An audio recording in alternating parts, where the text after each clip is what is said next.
Hello and welcome back to the final Premier League prediction show of the season, game week 38. All of these matches taking place on Sunday afternoon. Still a lot of permutations with regard to European qualification to settle, and we'll get to those predictions very shortly. But top scorer last week with an absolutely stupendous score of 19 points was Yao Form VP, all the way from Hong Kong, and Yao Form came away with 19 points, 4 correct scores, and he perfectly predicted Arsenal's victory over Newcastle. For the overall table though, Cap 0 still at the top of the tree on 356 points, and the only person really who could catch him is Blue Orbit, possibly William Cox Haynes as well. But we're here to predict the scores for game week 38, and it all kicks off at the Vitality.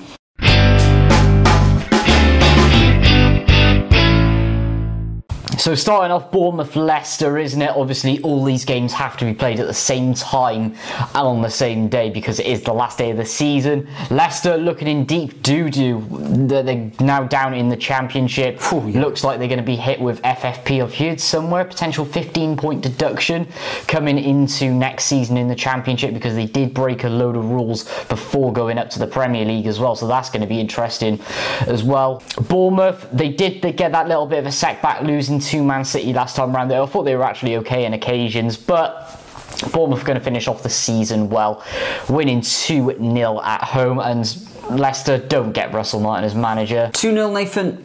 Yeah, I'm going to go for a Bournemouth victory, but in the last few matches, Leicester have played quite well. A very good win at home against Ipswich last week. Jamie Vardy getting his 200th goal for them. In his 500th appearance. Bournemouth, back-to-back defeats. Okay, it was reverse on Tuesday evening against Man City where they lost, but I think they'll win this one for their final match of the season, 2-1. Next up, we move over to Craven Cottage where Fulham take on Manchester City.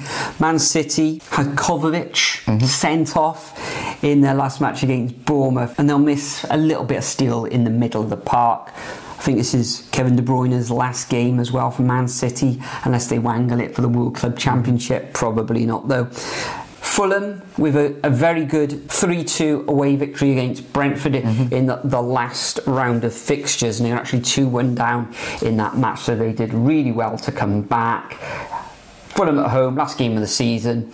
Man City just need a point, and I think they'll get it. I'm going to go for a 1-1 draw. Yeah, Man City just need a point, as you said, to pretty much secure third place, unless Newcastle do something absolutely ridiculous. But yeah, I can see this one being Man City. But Fulham, they'll give them a game, won't they? So 2-1. Moving on to already doomed Ipswich, who have now fallen below Leicester. They're coming up against West Ham. West Ham on the beach, up and down. Ipswich, can't even remember the last time they've won, but surprising things happen on the last day. It's got to be that Ipswich win their last game at Portman Road. So yeah, let's go 1-0 to the Tractor Boys. Yeah, you'd have thought it from Ipswich going down. They want to go out with a little bit of a bang, but I actually fancy West Ham in this one. Okay, they lost last weekend in that 2-1 home reverse against Nottingham Forest, but I thought they did alright in that one and could have scored a few more goals. And I think they will here against this Ipswich side, who have been okay, but no wins in their last 6 matches, and just the 4 victories for the whole season is pretty poor really. So yeah, I'm going to go for a 2-1 away win to the Hammers. Next up, we got Liverpool coming up against Crystal Palace, and Crystal Palace are having a phenomenal end to the season, winning the FA Cup, which we both predicted correctly last week. Back-to-back victories in the league as well. A very good 4-2 win against Wolves, where a lot of their players probably celebrated too much after that FA Cup win, but they did themselves proud with another win, and I think they'll get something here because Liverpool, Arne Slot's not too happy with the performances.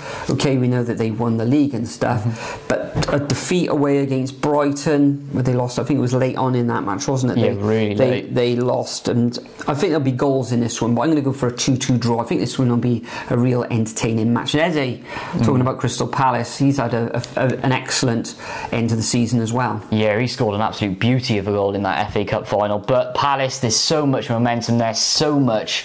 The place is just ecstatic at the moment. The way they dismantled Wolves as well, especially at the end of that game. I actually think they're going to take points off Liverpool here, so I think it is going to be a 1-1 draw at Anfield. That's going to be a great sending off for Trent Alexander-Arnold, isn't it? Absolutely brilliant. And moving on to an utter shambles in Manchester United coming up against Aston Villa. Of course, Europa League final tonight of both the idiots at the bottom of the table who should be, we all know the drill, don't we? Don't need to keep going over. Villa currently in 6th position. They have to get a win if they want to secure Champions League football, but they've got to rely on other results going their way as well. So, yep, for that case, I think they're going to secure it. I'm going to go 2-0 to the Villains. Yeah, I'm going to go exactly the same as you, Nathan. I've gone for a 2-0 victory as well. Of course, Marcus Rashford won't be available for Aston Villa for this one because of his parent club being Manchester United. I think Man United, well, we're going to be watching the Europa final after these predictions, but I think Man United will probably beat Tottenham. There's the kiss of death. Tottenham probably won now. Tottenham will win.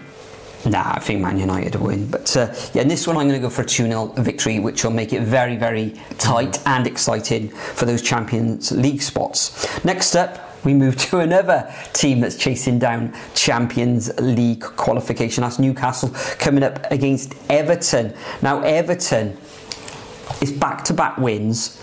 Really hard to break down, really hard to beat as well. They came through in the end with a 2-0 victory against Southampton, which was straightforward as well as being hard fought.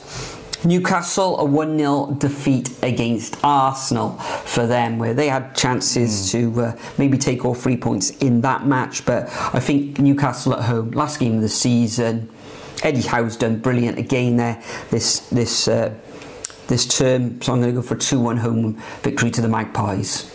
Interesting, I've gone 2-1 as well, which will secure Newcastle pretty much European football as well. Everton, what a send-off that was for Goodison Park, technically in brackets. Great win against Southampton last time around, but yeah, Newcastle going to take all 3 points. If they do fall into the Europa League places, then I think in that case they are going to actually win the Europa League. Spoiler for next season. Anyway, moving on, Nottingham Forest against Chelsea. Pretty much the winner of this game gets European football, don't they, with some of the fixtures that have come out. And you know what? I think Chelsea are dropping into the Europa League. Nottingham Forest, for the first time since when is it? The 80s or the 90s? Early 80s. Early 80s. They're going to be in the Champions League. 2-1 Forest. 2-1 Forest. This is the one on Sky as well. Yeah, this is the one that's like the main event on Sky, isn't it? I'm going to go for 2-1 as well, Nathan. Chelsea missing Nicholas Jackson. Just the one victory away from home for Chelsea since December. So with Nottingham Forest being strong traditionally this season at home, I think they'll take all 3 points in a very, very tense match. I think it could be 1-1 and both of these teams will have to throw the kitchen sink at each other, and I think Nottingham Forest will be cheered on to 3 points at the end of the day. And talking about teams that take 3 points, I think Arsenal take all 3 points at Southampton when they journey down to the south coast. Southampton, only 2 wins all season. Absolutely terrible. Shocking. That's 1 win at home, 1 win away. Although, could they score in this one? Because Arsenal have got a lot of defensive absentees, like Timber, Saliba, Gabriel. So they're looking short at the back, but they should have too much quality for this Southampton side. The only thing, it could be very, very tight. They might want to do what they did against Man City and just shut up shop. But I'm going to say 3-0 to Arsenal anyway. Interesting. I'm going to go one better. I'm going to go 4-0. Really? At the end of the day, Southampton, shocking. I know they like to grind out a draw, but 12. Not happening. Not happening at all. 4-0. Next up, we've got another big one. Spurs against Brighton. Now, Spurs, if they do win the Europa League like I am predicting, Andrew always wins something in his second season, then they'll probably be hungover going into this one. Brighton, ridiculous amount of permutations.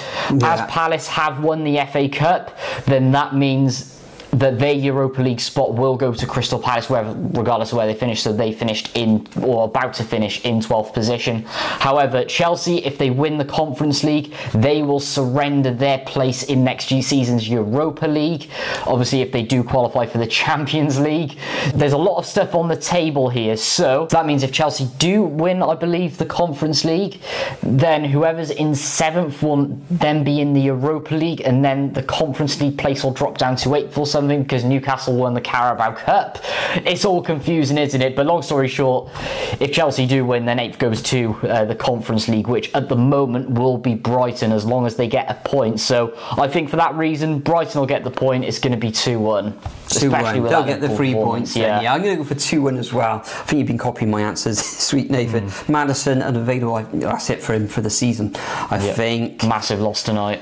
Which is a huge loss against Manchester United and Brighton on the weekend. I think Brighton, excellence against Liverpool. 3 wins in their last 6 matches, back-to-back wins. And look at that, Tottenham. 5 defeats in their last 6 matches, 1 place above the relegation zone. Absolutely shocking if you're a Spurs fan. 2-1 to the Seagulls. And the final fixture of game week 38 and of the season sees Wolves take on Brentford. This one could go either way. Brentford scoring lots of goals, conceding lots of goals, currently in 9th position. They'll want to finish the season on a positive note, but so will Wolves, who've turned things around at the end of the season, although it has been 3 defeats on the bounce. I think they'll get a draw here. I'm going to go Desmond's 2-2. I've gone exactly the same as you again. I've gone Desmond's as well, which, if things go their way, will send Brighton into the Conference League. Fantastic. So those are our predictions, our final predictions of the season. Make sure you leave your predictions over at the Superbru website or as a comment below. We're going to have a great time on Sunday afternoon watching all the action unfold on Sky TV in the UK, and it's going to be really interesting to see who gains those Champions League spots for next season. I think it may be Chelsea who miss out amongst the top clubs there, or possibly Newcastle or Villa, but we'll find out on Sunday for that. I'd like to take this opportunity as well to say thank you to each and every one of you who's contributed each and every week, either leaving your predictions over at Superbru or as a comment, and for joining in all the fun, watching each and every week as well. Hope you have a great summer. Enjoy the football as well on the weekend. Nathan, is there anything you'd like to add before we go? So, Championship prediction review will come out after the playoff final between obviously Sheffield United and Sunderland. So that will be coming out. That'll be coming out after that's concluded, so we can discuss the playoffs. And then hopefully we'll chuck this review out next week as well, reviewing the 1 to 20, which mine this season is absolutely shocking. I think we'll do some more videos as well over the summer, just to keep ourselves and you guys entertained. Probably something like team of the season, pick our team of the season, maybe preview some kits for a change for next season, review them, maybe some tier lists. And if you've got any ideas for videos about the Premier League or any football, then leave a comment below. And we've got the World Cup Club Championship as well going on in the United States, so maybe we'll do some predictions for that, but we'll see how that gets on. But thanks for joining us once again. Enjoy the football, and we'll see you all in the next video very soon. Something to say, I'm just so sick of hearing everyone complain. I know it's tough and I know there's pain, but hitting bottom is the only way to change. So I'll keep hustling, you keep struggling. Bitch, I'm humbling, keep mumbling, I'll keep doubling. You